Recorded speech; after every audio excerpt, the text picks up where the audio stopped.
I tried. I tried to actually meet this movie halfway. I bought the books. I tried playing some of the games. Um, I mean, look at this. I bought a lot of these damn books. I bought the comics. I bought the guidebooks. I have tried.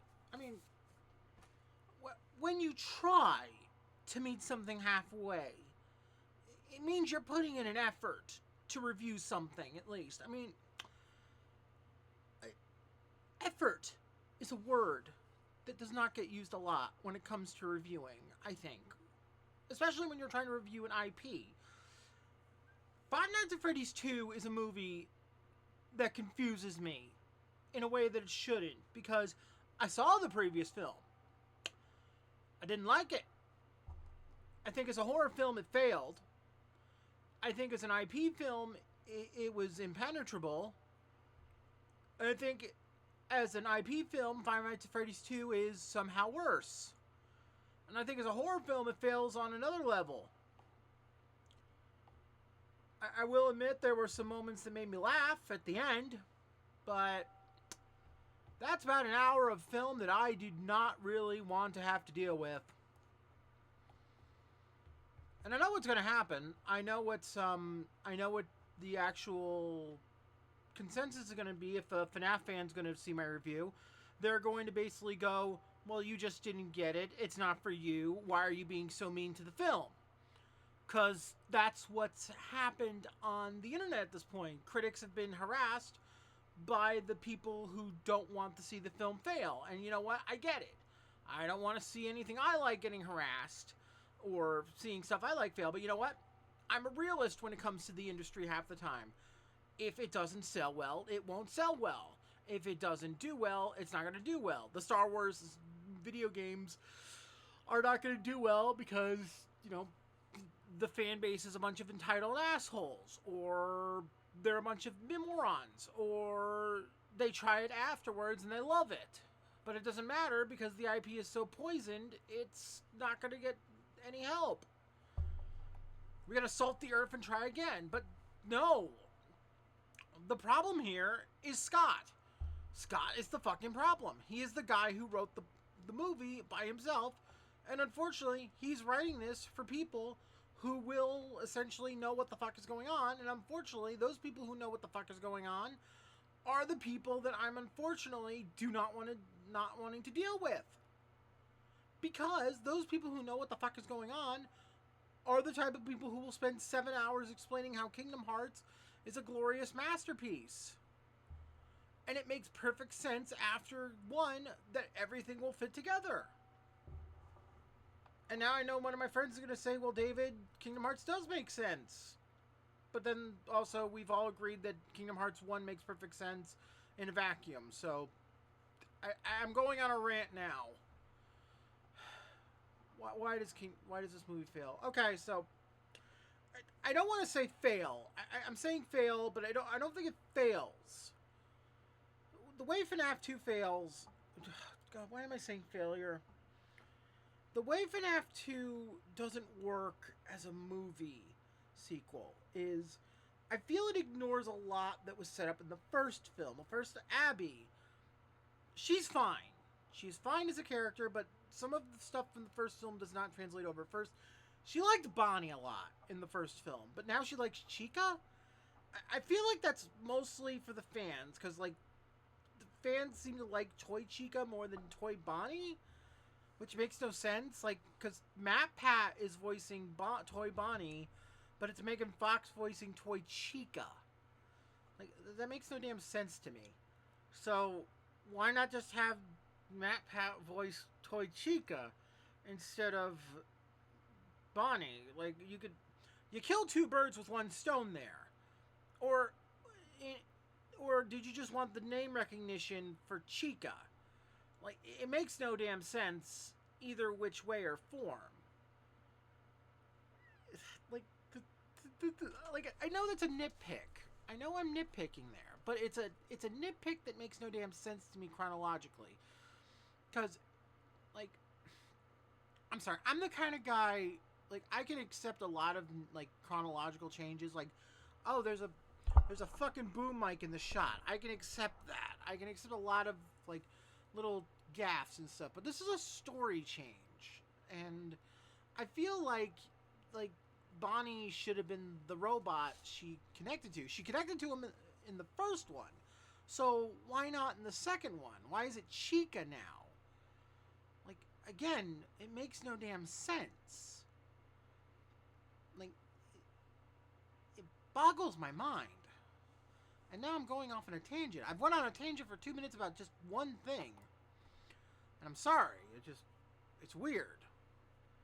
Mike, he's the most realistic character, but again, he's kind of acting like an asshole again. You think he would have a little bit more character growth in this film, but no. He's the realist. Vanessa, she's basically lost her mind. She's now officially just seeing William everywhere she goes now, and just trying to tell Mike, we need to move on. How?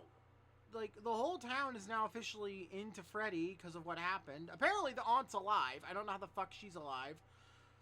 Like, I guess James at Dead Meat's gonna have to retroactively remove that kill now. So congratulations, James. You're gonna have a lot of work there. And now they're having a Fast Fest. By the way, fuck you for that marketing saying that there's gonna be a bloodbath at the end of the night and there's no death at the end of the movie. There's only... This movie somehow is a lesser of a kill count than the last film, which I am shocked, by the way. Like, fuck the marketing on this film saying there was going to be a bloodbath, and there's no bloodbath. I am depressed. By the way, there's only one more kill after they go to the first Freddy's location, and it is the most bloodless head crush I've ever seen in a film. It is not only is it off screen, which I can accept, it saves on the effects budget. There's no blood. There's no blood, there's no gore. PG-13 I get, but there's not even a squib. That's pathetic. That is pathetic on everything. And I hated that. I mean, the PG-13 rating lets you get away with a lot these days. You couldn't have a little blood and gore on the walls. Also, to Wayne Knight, you look great. I love you. You look good. The weight loss has treated you well. Well, I hope... great health to you the whole time, by the way. Great to you, my buddy. My bud. You played a great asshole in this movie, by the way. Wait, acting, the movie, totally good. Girl who played Abby, you did good too. You did good. You did good to you, by the way.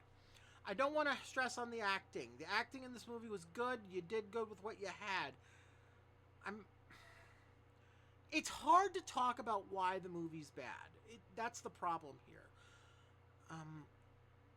Here's the thing. I can say good things about this movie. Animatronics are good. The music is good. The voice acting in the animatronics is really good. Glamrock Freddy, the voice actor for Glamrock Freddy's in the film. He sounds great. I hate the winter weather, by the way.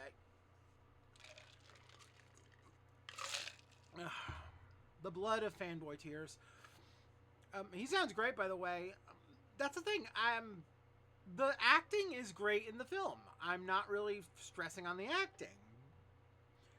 What I'm stressing on is the accessibility of the movie. Because you see, like, I compare this movie to, like, the other few video game movies that come out in the last few years.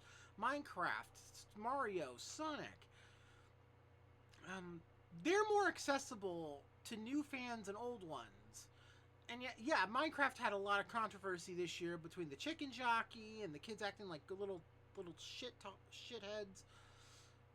And I asked the question, what made all those movies more accessible? And I realized they don't gatekeep as much as the FNAF movies do.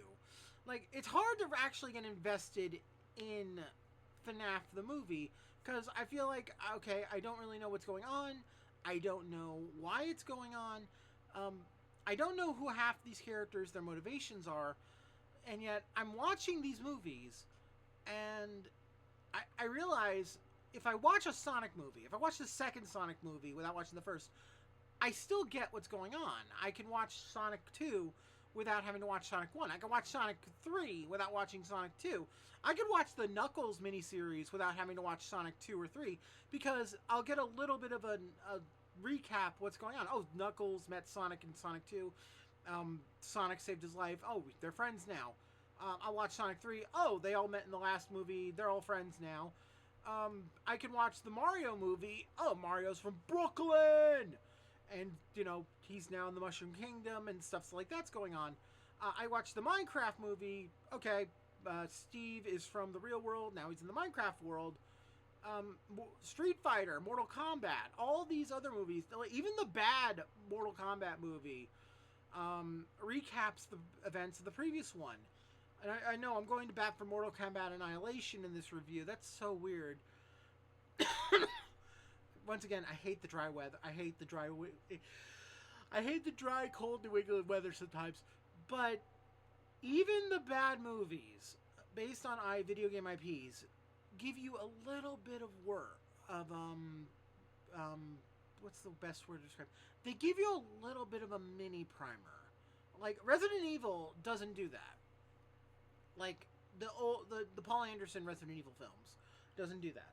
But Welcome to Raccoon City did enough that you didn't have to research it. Like it did enough that you understood everything that was going on. Zombies, virus, stuff like that.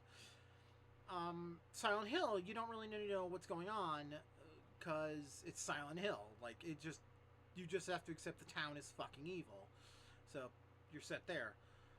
But it really does bug me in a way that I need to know enough to go into a Five Nights at Freddy's movie so that I know what's going on. And here's the thing, I've read these books and I don't know what's going on in a way. I don't know what's going on, if it makes more sense when I say it like that. From what I've read, Michael Afton is in this movie. Like, the hero of 2 is now the villain. Why is that?